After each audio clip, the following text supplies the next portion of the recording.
ہم بات کر رہے تھے نبی پاک صلی اللہ علیہ وسلم کے معراج کی کہ اللہ تبارک و تعالیٰ نے اپنے پیارے محبوب کریم صلی اللہ علیہ وسلم کو معراج کا تحفہ اور معجزہ عطا فرمایا، اور یہ ایک ایسا انوکھا معجزہ ہے کہ جس کے ضمن میں بہت ساری چیزیں ہمیں تعلیم بھی فرمائی گئیں، اور اس رات رسول اللہ صلی اللہ علیہ وسلم نے اللہ تبارک و تعالیٰ کی بے شمار نشانیاں ملاحظہ فرمائیں، اور قرآن میں اس معراج کا مقصد بھی بیان کیا گیا کہ لِنُرِيَهُ مِنْ آیاتنا، تاکہ ہم اس کو اپنی آیتیں یعنی اپنی نشانیاں دکھائیں۔ نبی پاک صلی اللہ علیہ وسلم کے معراج کے واقعے کو قرآن پاک میں بھی بیان کیا گیا، اور پھر اس کی تفصیل احادیث مبارکہ میں، کثیر احادیث مبارکہ میں اس کی تفصیل آئی۔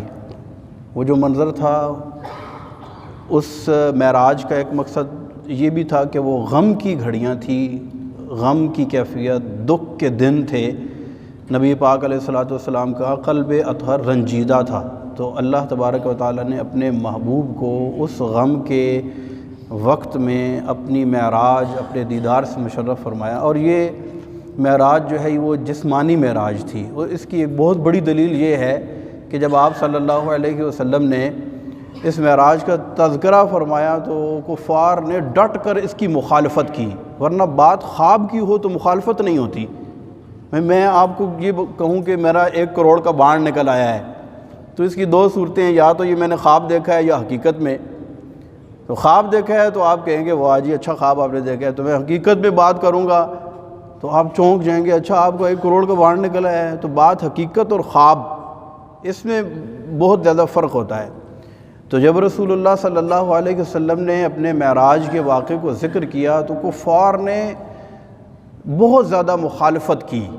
یہ مخالفت اس بات کی دلیل ہے کہ یہ معراج جسمانی تھی، اور بِعَبْدِهِ کا جو لفظ قرآن میں ارشاد فرمایا نا، اس سے بھی مراد یہ ہے کہ اللہ تبارک و تعالیٰ نے اپنے بندہ خاص کو بنفس نفیس یعنی ان کے جسم و روح کے ساتھ معراج عطا فرمائی۔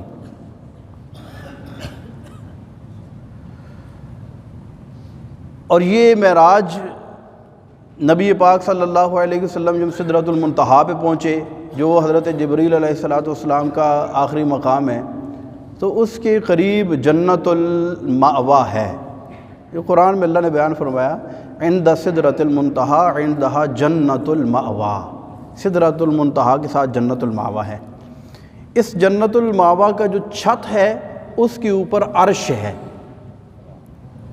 تو جنت جہاں پر ختم ہوتی ہے، اس کا جو چھت ہے اس کے اوپر عرش ہے۔ تو اس جنت کے تمام مناظر اللہ تبارک و تعالیٰ نے اپنے محبوب کریم علیہ السلام کو دکھائے۔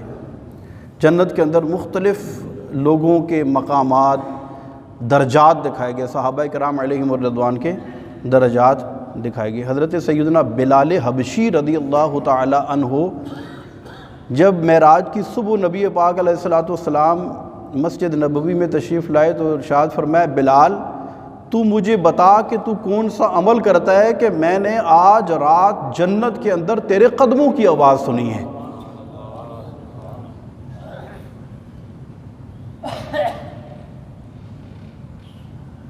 پیروں کی جنبش فرش پر اور آہٹیں عرش پر، یہ غلاموں کا حال ہے، یہ شان ہے ان کے غلاموں کی، سردار کا عالم کیا ہوگا۔ فرمایا بلال میں نے جنت میں دیکھا کہ تیرے قدموں کی آواز جنت، تو چل زمین پر رہا ہے لیکن تیرے قدموں کی آواز جنت کے اندر میں نے سنی ہے۔ عرض کی یا رسول اللہ صلی اللہ علیہ وسلم میرے پاس کوئی ایسا عمل تو نہیں ہے کہ جس کا اظہار کر سکوں فخر کے ساتھ کہ میں نے یہ عمل کرتا ہوں یا میں کر رہا ہوں۔ ہاں اتنی بات ضرور ہے کہ جب میرا وضو نہیں ہوتا میں وضو کر لیتا ہوں، اور جب وضو کر لیتا ہوں تو جتنا اللہ توفیق دیتا ہے میں نماز پڑھ لیتا ہوں۔ تو حضرت بلال کا یہ عمل جو انہوں نے بیان کیا، ہمیں بھی چاہیے کہ ہم زیادہ کوشش کریں کہ باوضو رہیں، اور باوضو رہنے جب بھی وضو کریں تو 2 رکعت نماز تحیۃ الوضو پڑھ لیا کریں، تو اس کا بڑا ثواب ہے۔ لیکن یہاں پر ایک ضمناً بات عرض کرتا ہوں کہ سردیوں کے موسم میں جو لوگ 5 وقت کے پکے نمازی ہوتے ہیں تو وہ ایسے کرتے ہیں کہ ظہر کی نماز میں وضو کرتے ہیں تو اسی وضو سے پھر وہ عشاء کی نماز پڑھ لیتے ہیں۔ اگر تو ان کو وضو میں پرابلم نہیں ہوتی تو اس میں کوئی حرج بھی نہیں ہے، ہر وقت با وضو رہتے ہیں، اچھی بات ہے۔ لیکن اس میں یہ بھی بات ذہن میں رکھنی چاہیے کہ بعض اوقات وضو میں تکلیف شروع ہو جاتی ہے اور بندے کو طبعی حاجت درپیش ہوتی ہے، لیکن بندہ اس کو روک کے نماز پڑھتا ہے، تو اس طرح نماز مکروہ تحریمی ہوتی ہے، یہ گناہ ہوتا ہے، اس طرح نہیں نماز پڑھنی چاہیے۔ اگر وضو کی حاجت ہو، واش روم جانا ہے، تو فارغ ہو کے تسلی کے ساتھ وضو کر کے نماز پڑھنی چاہیے۔ بہرحال زیادہ وقت ہمیں کیسے رہنا چاہیے؟ با وضو رہنا چاہیے، اور جب وضو کریں 2 رکعت نماز نفل پڑھ لیں، تحیۃ الوضو۔ اسی طرح نبی پاک صلی اللہ علیہ وسلم نے جنت کے اندر دیکھا کہ ایک محل ہے جس کے اوپر ریشمی پردے لگے ہوئے ہیں، اس کے کرٹن جو ہے وہ ریشم کے ہیں، انتہائی خوبصورت محل ہے۔ تو رسول اللہ صلی اللہ علیہ وسلم نے پوچھا یہ محل کس کا ہے؟ جبریل علیہ السلام نے عرض کی یا رسول اللہ یہ محل آپ کے غلام حضرت ابو بکر صدیق رضی اللہ تعالیٰ عنہ کا ہے۔ ایک انتہائی خوبصورت محل دیکھا، پوچھا یہ کس کا ہے؟ کہا یہ حضرت سیدنا عمر فاروق اعظم رضی اللہ تعالیٰ عنہ کا ہے۔ اچھا رسول اللہ صلی اللہ علیہ وسلم نے جب یہ بیان فرمایا نا، ارشاد فرمایا کہ عمر میں نے جنت میں تیرا محل دیکھا ہے، اچھا میں اس میں داخل ہونا ہی چاہتا تھا لیکن میں پھر داخل نہیں ہوا۔ تو حضرت سیدنا فاروق اعظم رضی اللہ تعالیٰ عنہ رونے لگ گئے، عرض کی یا رسول اللہ فدا کا امی و ابی، میری ماں اور میرا باپ آپ پر قربان ہو یا رسول اللہ، بھلا میں آپ سے کوئی غیرت کھاؤں گا؟ آپ اس محل میں داخل کیوں نہیں ہوئے؟ میرا ہوا یا آپ کو ہوا، بات الگ تو نہیں ہے۔ تو اسی طرح نبی پاک صلی اللہ علیہ وسلم نے مختلف مناظر جنت کے اندر دیکھے، اور جن 4 نہروں کا ذکر ہوا نا قرآن پاک میں، مثل الجنت التی وعد المتقون، کہ متقین سے اللہ تبارک و تعالی نے نہروں کا وعدہ فرمایا ہے کہ انہیں عطا فرمائے گا۔ فیہا انہار من ماء غیر آسن، ایک نہر ایسی ہوگی کہ جس کا پانی کبھی خراب نہیں ہوگا، انتہائی شفاف پانی ہوگا اس کا۔ وانہار من خمر لذت للشاربین، اور ایک نہر ایسی ہوگی کہ جو شراب طہور کی نہر ہوگی۔ وانہار من عسل مصفی، اور ایک شہد کی نہر ہوگی۔ من لبن لم یتغیر طعمہ، اور ایک نہر ایسی ہوگی جس کے اندر دودھ بہہ رہا ہوگا۔ یعنی آپ امیجن کریں کہ کتنا خوبصورت منظر ہوگا، ایک نہر ہے جس میں شہد بہہ رہا ہے، ایک نہر ہے جس میں پانی بہہ رہا ہے انتہائی شفاف، ایک نہر ہے جس میں شراب طہور بہہ رہی ہے، اور ایک نہر ہے جس میں دودھ بہہ رہا ہے۔ لبن لم یتغیر طعمہ، وہ دودھ ایسا ہوگا، ہم تو دودھ بعد فریج کے باہر رکھ دیں یا اس کو ابالیں نہ تو وہ کیا ہوتا ہے، پھٹ جاتا ہے، خراب ہو جاتا ہے، لیکن وہ دودھ ایسا ہوگا کہ جس کا ذائقہ خراب نہیں ہوگا۔ تو یہ نہر بھی رسول اللہ صلی اللہ علیہ وسلم نے جنت کے اندر بنفس نفیس اپنی مبارک آنکھوں سے ملاحظہ فرمائی۔ اچھا ایک نہر دیکھی جس کے کنارے پر رسول اللہ صلی اللہ علیہ وسلم نے ارشاد فرمایا کہ اس نہر کے کنارے پر خولدار موتیوں کے گنبد بنے ہوئے تھے، خولدار موتیوں کے گنبد۔ میں نے پوچھا یہ کون سی نہر ہے؟ عرض کی یا رسول اللہ یہ وہ حوض کوثر ہے یا وہ نہر کوثر ہے جو اللہ تبارک و تعالی نے خاص آپ کو عطا فرمائی ہے۔ اور نبی پاک صلی اللہ علیہ وسلم نے ارشاد فرمایا کہ جنت کی ایک اینٹ سونے کی اور ایک اینٹ چاندی کی ہے، اس کا گارا مشک کا ہے، اس کی بجری یاقوت اور ہیروں کی ہے، اور فرمایا کہ اس کے اندر جو مٹی ہے وہ زعفران کی ہے۔ یعنی آپ تصور کریں کتنا خوبصورت منظر ہوگا جنت کا، دنیا کے اندر جس کی مثال ظاہر ہے نہیں پیش کی جا سکتی۔ تو ہر طرف خوشبو ہی خوشبو، جو جنت میں جائے گا اس کو غم نہیں ہوگا، اس کو کوئی ٹینشن نہیں ہوگی، کوئی پریشانی نہیں ہوگی۔ جنت کے اندر غم نہیں، ملال نہیں، دکھ نہیں، تکلیف نہیں، درد نہیں، کوئی پریشانی نہیں. جنت کے اندر راحت ہی راحت، خوشیاں ہی خوشیاں ہیں. ادنا سے جنتی جو ہے اس کو بھی کوئی ملال، کوئی پریشانی نہیں ہوگی. جب ایک جنتی کو جنت میں داخل کیا جائے گا تو وہ دیکھے گا کہ ایک بندہ بہت اونچے مقام پر ہے. اب اس کو دیکھ کر اس کے دل میں ایک حسرت گویا کہ پیدا نہیں ہوئی ہوگی ابھی، تو وہ یہ تصور کرے گا کہ میں جس جگہ پر بیٹھا ہوں یہ سب سے زیادہ بلند جگہ ہے. کیونکہ جنت کے اندر ملال نہیں ہے، پریشانی نہیں ہے، پچھتاوا نہیں ہے، دکھ تکلیف نہیں ہے، ٹینشن نہیں ہے. تو جنت کے اندر راحت ہی راحت ہے. تو یہ جنت کیسے ملے گی؟ کیسے ملے گی یہ جنت؟ مثل الجنت التی وعد المتقون، یہ اللہ نے وعدہ فرمایا ہے کہ وہ متقین کو یہ جنت عطا فرمائے گا. یہ جنت آپ کو ملے گی. کیوں اتنی حیرت سے آپ دیکھ رہے ہیں؟ یہ سب کس کے لیے؟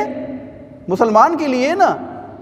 اور مسلمان جس کا خاتمہ ایمان پر ہوگا، اگرچہ وہ کتنا گناہگار بھی ہو لیکن وہ مسلمان مرا ہوگا تو اسے ایک نہ ایک دن جنت میں ضرور داخل کیا جائے گا. اللہ ہم سب کا خاتمہ ایمان پر فرمائے. تو یہ سارے مناظر رسول اللہ صلی اللہ علیہ وسلم نے معراج کی رات ملاحظہ فرمائے. اس کے علاوہ بے شمار نشانیاں اللہ تبارک و تعالیٰ کی بیان فرمائے گی. پھر اللہ تبارک و تعالیٰ سے جو گفت و شنید ہوئی اس کو قرآن پاک میں اللہ تبارک و تعالیٰ نے ارشاد فرمایا فَأَوْحَى إِلَىٰ عَبْدِهِ مَا أَوْحَى. اپنے بندہ خاص پر اللہ نے جو وحی فرمائی، جو وحی فرمائی. اب اس میں اس کی ڈیٹیل قرآن میں نہیں بیان کی کہ کیا کیا باتیں ہوئیں. بے شمار انوار و تجلیات، اور زمین سے لے کر لامکان تک ایک خوبصورت انتہائی جاذب نظر منظر ترتیب دیا گیا. اور بارات کی شکل میں رسول اللہ صلی اللہ علیہ وسلم کو فرشتوں کی بارات میں عرش کی طرف اور لامکان کی طرف روانہ کیا گیا. اور یہ ایسا منظر تھا کہ جس کو الفاظ میں بیان نہیں کیا جا سکتا.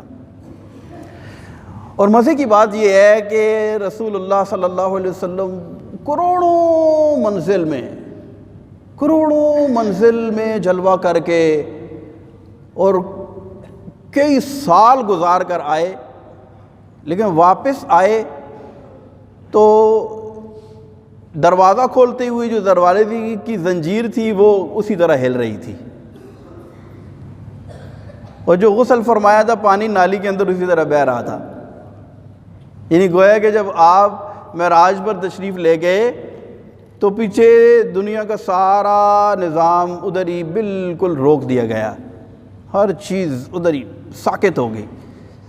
جب آپ واپس آئے تو پھر جہاں رکی تھی وہیں سے، اسی لیے کسی نے کہا کہ وہ جو نہ تھے تو کچھ نہ تھا، وہ جو نہ ہوں تو کچھ نہ ہو. جان ہے وہ جہان کی، جان ہے تو جہان ہے. بندے کی جان نکل جائے تو بندہ کیا ہو جاتا ہے؟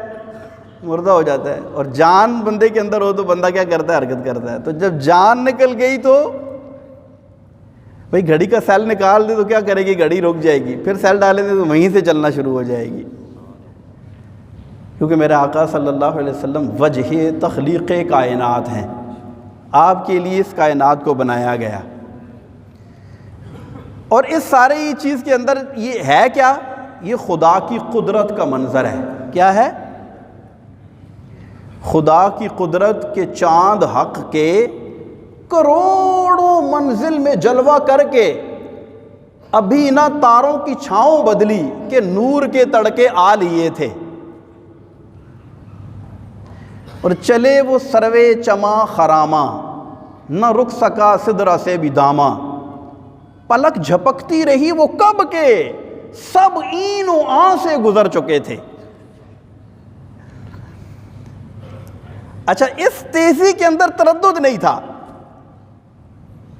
براق جو برق سے نکلا ہے اور بجلی سے زیادہ تیز اس کی رفتار تھی، اس کی جہاں نظر پڑتی تھی وہاں اس کا قدم پڑتا تھا.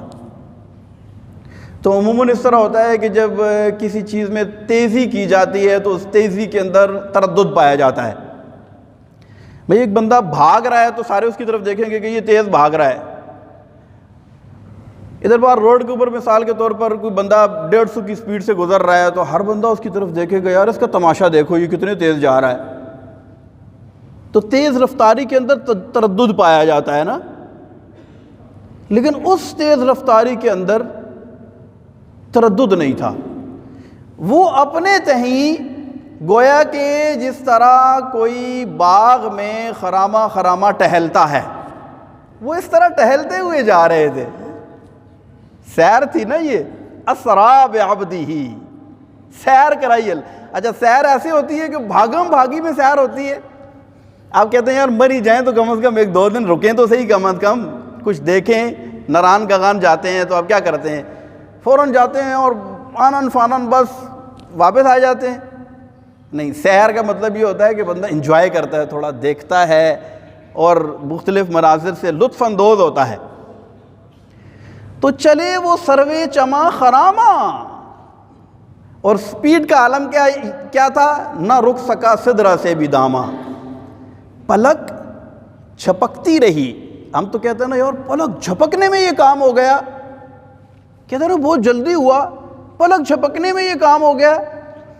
کہا کہ پلک جھپکتی رہی وہ کب کے, قبل ان یرتد الیک طرفک, یعنی پلک جھپکنے سے پہلے. ہم کہتے ہیں بہت ہی جلدی کو کام, ہم کہتے ہیں پلک جھپکنے میں یہ کام ہو گیا. تو کہتے ہیں کہ پلک جھپکتی رہی وہ کب کے, سب این و آن سے گزر چکے تھے. پلک جھپکنے میں کتنی دیر لگتی ہے. جو ہم بھی وہاں ہوتے خاک گلشن, لپٹ کے دولہا کی لیتے, لپٹ کے قدموں کی لیتے اترن, مگر کریں کیا نصیب میں تو یہ نامرادی کے دن لکھے تھے. کمان امکان کے جھوٹے نقطوں, تم اول آخر کے پھیر میں ہو, محیط کی چال سے تو پوچھو کدھر سے آئے کدھر گئے تھے. یعنی ان کا جانا پھر سر عرش جانا کمال تھا کہ وہاں سے آنا کمال ہے. اب اس کو دیکھیں کہ جب حضرت موسیٰ علیہ السلام جب کوئی طور پر تجلی پڑی تو قرآن کے الفاظ ہیں, فلما تجلی ربہ للجبل جعلہ دکا وخر موسیٰ صاعقا, کہ طور جل کر راکھ ہو گیا اور حضرت موسیٰ علیہ السلام بے ہوش ہو کر زمین پر تشریف لے آئے, بے ہوش ہو گئے. اور اس کا عالم کیا تھا, ما کذب الفؤاد ما رآ افتمارونہ علی ما یری, جو آنکھ نے دیکھا دل نے اس کی تصدیق کی. اور وہ آنکھ ایسے, اس آنکھ نے دیکھا کہ وہ آنکھ جھپکی نہیں. آنکھ اسی لیے کہتے ہیں نا کس کو دیکھا, ہم تو چلو بیان کر رہے ہیں, آپ سن رہے ہیں, لطف اندوز ہو رہے ہیں کہ وہ اس جلوے کو دیکھا, لیکن وہ کس کو دیکھا یہ موسیٰ سے پوچھے کوئی. آنکھ والوں کی ہمت پہ لاکھوں سلام, یہ اس آنکھ کی ہمت پہ لاکھوں. وہ آنکھ کس نے دی, اللہ نے خود دی, اور اس کے اندر ہمت بھی اللہ نے دی, اور پھر وہ جلوہ بھی اللہ نے دکھایا. تو اللہ تبارک و تعالیٰ نے وہ مقام. اچھا جب ہم کسی کو دیکھتے ہیں نا تو منظر کی تعریف کرتے ہیں, یا منظر خود تعریف کر رہا ہے کہ یہ آنکھ ایسی ہے کہ اس نے دیکھا بھی اور یہ جھپکی نہیں ہے.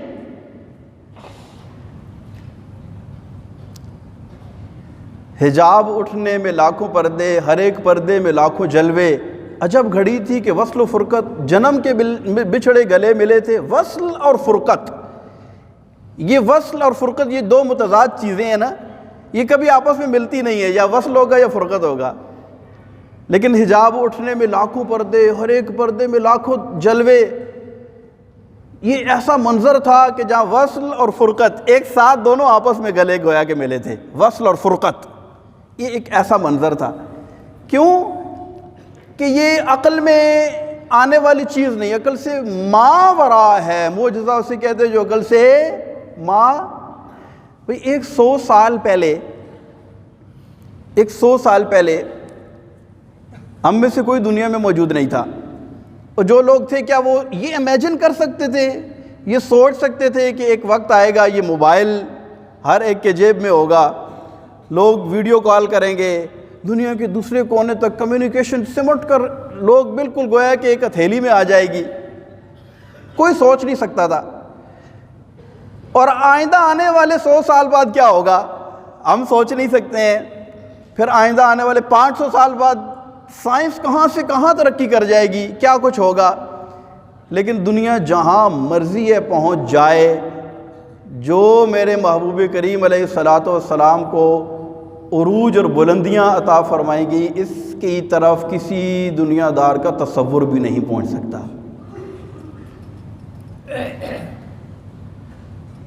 سر لامکاں سے طلب ہوئی، سوئے منتہا وہ چلے نبی، کوئی حد ہے ان کے عروج کی، بلغ العلا بکمالہ۔ معراج کی رات نبی پاک صلی اللہ علیہ وسلم جنت میں تھے، پردے اٹھا دیے گئے، آپ نے دوزخ کے اندر دوزخیوں کے عذاب کا مشاہدہ کیا، دیکھا کہ کچھ لوگ ہیں ان کے بڑے بڑے پیٹ ہیں اور ان کے اندر سانپ اور بچھو چل رہے ہیں جو باہر سے نظر آ رہے ہیں۔ عرض کی کہ یا رسول اللہ یہ سود کھانے والے ہیں۔ یعنی معراج کا جو واقعہ ہے اس میں بہت ساری چیزیں ایسی ہیں جو ہماری تربیت کی ہیں۔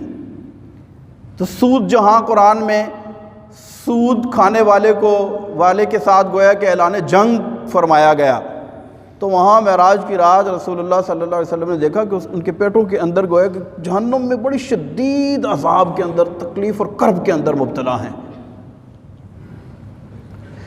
اسی طرح دیکھا کہ ایک شخص ہے، اس کے سر پر فرشتے پتھر مارتے ہیں، اس کے سر کچلا جاتا ہے، پھر اس کا سر ٹھیک ہوتا ہے، پھر مارتے ہیں۔ عرض کی کہ یا رسول اللہ یہ وہ ہے کہ جو فرض نمازوں کے وقت سو جایا کرتا تھا، یہ نماز میں سستی کرتا تھا، اور نماز یہ معراج کا خاص تحفہ ہے۔ معراج کا کیا ہے؟ جو محبوب کریم علیہ الصلاۃ والسلام اللہ کی جناب سے معراج کی رات لے کر کے آئے۔ نماز کب فرض ہوئی؟ معراج کی رات فرض ہوئی۔ اچھا نمازیں اولاً کتنی فرض ہوئی تھی؟ 50۔ کتنی نمازیں؟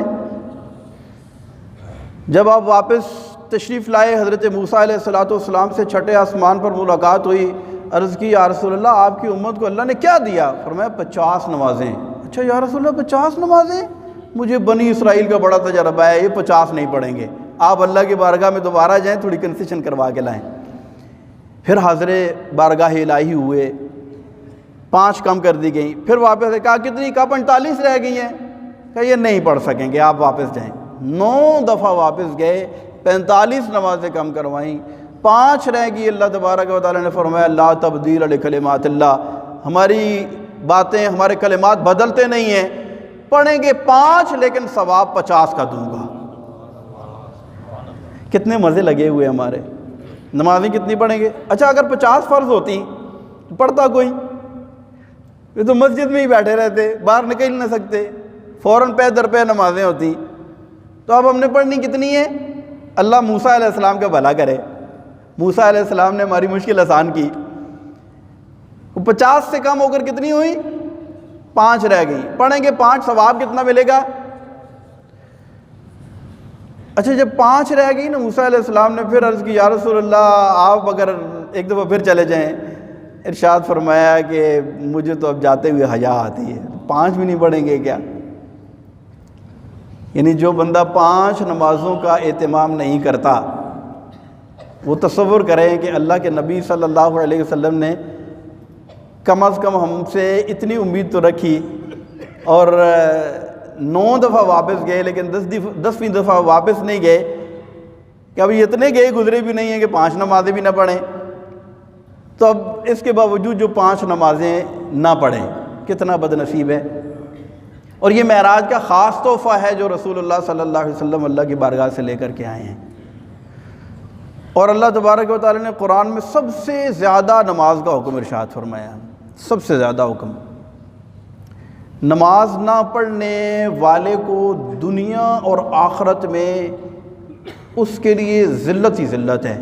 یہ میں آپ کو مفہوماً عرض کر رہا ہوں، جو قرآن و احادیث سے چیزیں اخذ ہوتی ہیں اور جو چیزیں سمجھنے میں آتی ہیں، کہ نماز نہ پڑھنے والے کو کوئی پرسان حال نہیں ہے۔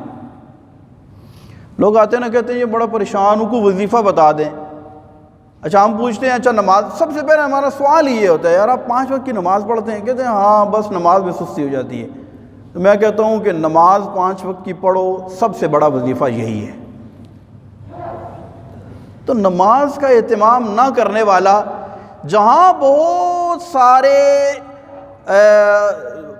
اطراف سے گناہ کرتا ہے، گناہ کبیرہ ہے، وہ اپنے ساتھ بھی زیادتی کر رہا ہے، اپنی دنیا و آخرت برباد کر رہا ہے، وہاں پر ایک بات یہ بھی ہے کہ ہمارے نبی پاک صلی اللہ علیہ وسلم جب وہ عروج اور بلندی اور معراج کے مقام پر تھے، انتہائی قرب کے وقت اللہ تبارک و تعالیٰ نے جو تحفہ ان کی امت کے لیے عطا فرمایا، اس تحفے کو جو بندہ اپنے سینے سے نہیں لگا رہا، آپ اندازہ کریں کہ وہ کتنا بے مروت اور بے وفا ہے۔ سب حضرات نیت کریں کہ ہم میں سے جو بندہ نماز میں سستی کرتا ہے نا، اس معراج کے تحفے کو اپنے سینے سے لگائیں، آئندہ سے ہم میں سے کسی کی نماز قضا نہ ہو۔ سب نیت کرتے ہیں انشاءاللہ۔ ہر مسلمان مرد و عورت بالغ پر 5 وقت کی نماز یہ فرض ہے، اور اس کو ہم میں پڑھنا ہی پڑے گا۔ اور ایک نماز جو قضا کر دی جاتی ہے، ساری زندگی اگر سر سجدے میں رکھ کر ہم یہ کہیں کہ اس نماز کا نعم البدل ہو جائے تو یہ نہیں ہو سکتا ہے۔ تو جو وقت گزر رہا ہے اس کو غنیمت جانیں، اپنی نمازوں کو اپنے وقت پر ادا کرنے کی پکی عادت بنا لیں گے انشاءاللہ۔ آپ لوگ پڑھتے ہی ہیں نماز، لیکن جو سستی کرتے ہیں، جو نماز کو قضا کر دیتے ہیں، سو کر نماز کو چھوڑ دیتے ہیں، ان کو اس سے درس عبرت حاصل کرنا چاہیے کہ نماز کا قضا کرنا جو ہے یہ بہت بڑا کبیرہ گناہ ہے۔ اللہ تبارک و تعالی ہمیں وقت پر 5 وقت کی نماز ادا کرنے کی توفیق عطا فرمائے۔